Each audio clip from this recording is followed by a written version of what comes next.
आणि जर ही खरंच देवी असेल तर तिला या असल्या सोपस्कारांची गरज नाहीये. असं कसं? फुलं, धूप याखेरीज पूजा कशी पूर्ण होणार? पूजेचं साहित्य नको? आहे ना, पूजे करता 3 गोष्टी महत्वाच्या आहेत. हेच तर मी हिला कधीपासून सांगतोय. अरे पण ज्या 3 गोष्टी महत्वाच्या आहेत त्या तिन्ही त्रिकाळ आपल्या सोबत असतात.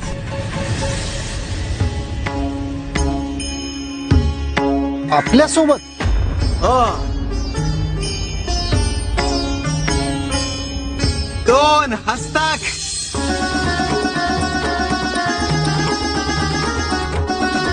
आणि 1 मस्तक.